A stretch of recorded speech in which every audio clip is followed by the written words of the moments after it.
ಅಂಬೇಡ್ಕರ್ ಹೆಸರು ಬದಲಾಗಿ ದೇವರ ಹೆಸರು ಹೇಳಿದ್ರೆ ನೀವು ಸ್ವರ್ಗ ಪ್ರಾಪ್ತಿ ಆಗ್ತಿತ್ತು ಅಂತ ಹೇಳಿ ನಾನು ಆ ಕಿಡಿಗೇರಿಗೆ ಒಂದು ಸಂದೇಶ ಕೊಡಕ್ಕೆ ಇಷ್ಟಪಡ್ತೀನಿ. ಈ ದೇಶದಲ್ಲೇನಾದ್ರೂ ದೇವರುಗಳ ಒಂದು ಜೀವನದರ್ತಕ್ಕಂಥ ಕಲ್ಲು ದೇವರುಗಳ ಏನಾದ್ರೂ ಹೆಸರುಗಳು ಹೇಳಿ ನ್ಯಾಯ ಪಡಿತಕ್ಕಂಥ ಮುಂದೆ ಕರ್ಕೊಂಬ. ಬಾಬಾ ಸಾಹೇಬ್ ಅಂಬೇಡ್ಕರ್ ಅವರ ಹೆಸರು ಹೇಳಿ ಕೋಟ್ಯಾಂತರದ ನ್ಯಾಯ ಪಡೆದಿದ್ದಾರೆ ಇವತ್ತು. ಬಾಬಾ ಸಾಹೇಬ್ ಅಂಬೇಡ್ಕರ್ ಉತ್ಸವ ಕೇಳಿದ್ದಾರೆ ಇವತ್ತು. ಬಾಬಾ ಸಾಹೇಬ್ ಅಂಬೇಡ್ಕರ್ ನಮಗೆ ಜೀವ.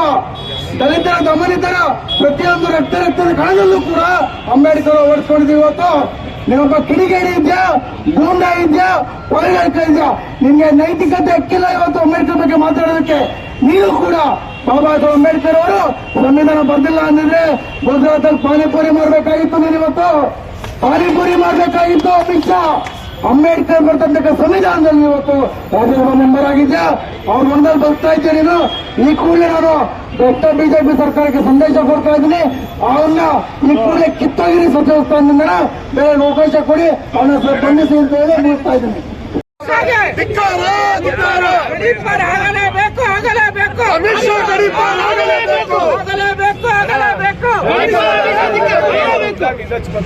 ಅಲ್ಲ ಸರ್, ನೀವೇನು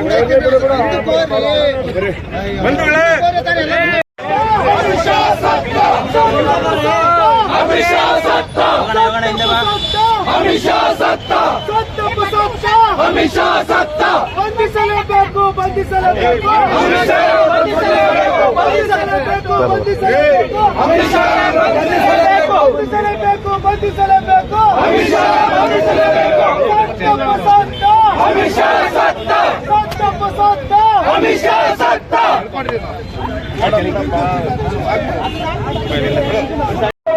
ಎಲ್ಲ ಗಂಡಸರೇ, ನಿಮ್ಮಂಗೆ ಗಂಡ ಅಲ್ಲ. ಬೇರೆ ಸಿಕ್ಕು ಅಂತೇಳಿ ಅಸೆಂಬ್ಲಿ ಬೇರೆಲ್ಲ ಮಾತಾಡೋದಲ್ಲ.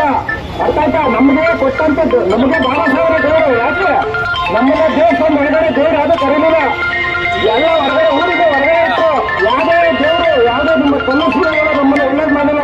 ಬಾಬಾ ಸಾಹೇಬರು ಮಾತ್ರ ಇವತ್ತು ಸ್ವಾತಂತ್ರ್ಯ ಸಿಕ್ಕಿದೆ ಅಂದ್ರೆ ನಮ್ಮ ಬಾಬಾ ಸಾಹೇಬರು. ಆ ಬಾಬಾ ಸಾಹೇಬರ ಸಂವಿಧಾನವೇ ನಮ್ಗೆ ಇವತ್ತು ಅದೇ ಗ್ರಂಥ. ಇನ್ನೂ ಲೆಕ್ಕಕ್ಕಿಲ್ಲ. ಆಮೇಲೆ ಈ ದೇಶದಲ್ಲಿ ನಮ್ಮ ಮೂಲ ನಿವಾಸಿಗಳ ಕೆಳಪಡ ರಕ್ತ ಕ್ರಾಂತಿ ಆಗುತ್ತೆ. ನೆಕ್ಸ್ಟ್ ಕೊರೆಂಗಾವ್ ಬಾಬಾ ಸಾಹೇಬ್ ಅಂಬೇಡ್ಕರ್ ವಿರುದ್ಧ ಮಾತಾಡ್ತಕ್ಕಂಥ ಹೇಳಿಕೆಯನ್ನು ಖಂಡಿಸಿ ಇವತ್ತು ಪ್ರಗತಿಪರ ಸಂಘಟನೆಗಳು, ದಲಿತ ಸಂಘಟನೆಗಳು, ವಿವಿಧ ರಾಜಕೀಯ ಪಕ್ಷಗಳು ಖಂಡಿಸ್ತಾ ಇವೆ. ಉದ್ದೇಶ ಏನಂತಂದ್ರೆ ಈ ದೇಶದಲ್ಲಿ ಅಮಿತ್ ಶಾ ಅವರು ಸಂವಿಧಾನವನ್ನು ಓದಬೇಕು ಮೊದಲ. ಬಿಜೆಪಿಯ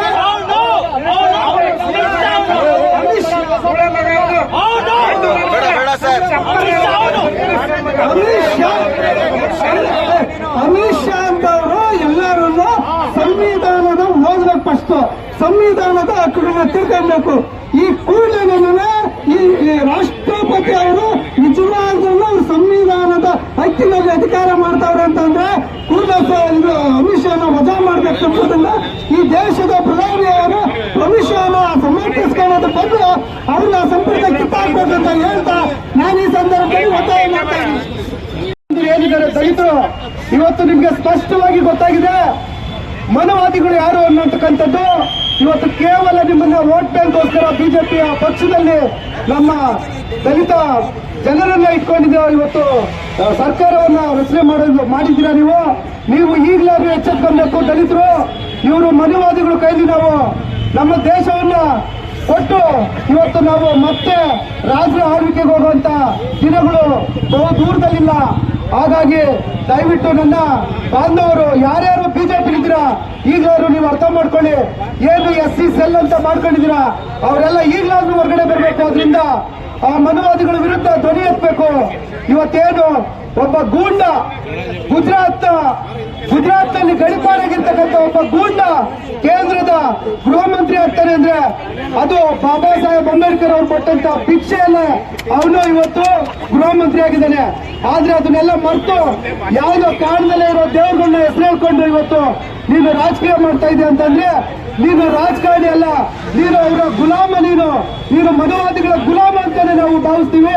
ನಿನಗೇನಾದ್ರೂ ಮಾನ ಮರ್ಯಾದೆ ಇದ್ರೆ ಕೇಂದ್ರ ಸರ್ಕಾರದ ಬಿಜೆಪಿಯ ಕೇಂದ್ರ ಸರ್ಕಾರದ ನಾಯಕರಿಗೇನಾದ್ರೂ ಮಾನ ಮರ್ಯಾದೆ ಇದ್ರೆ ಈ ಕೂಡಲೇ ಅಮಿತ್ ಶಾನ ಕೇಂದ್ರ ಸಂಪುಟದಿಂದ ವಜಾ ಮಾಡಬೇಕು ಅಂತ ನಾವೆಲ್ಲರೂ ಈ ಮುಖಾಂತರ ಆಗ್ರಹಿಸ್ತೇವೆ.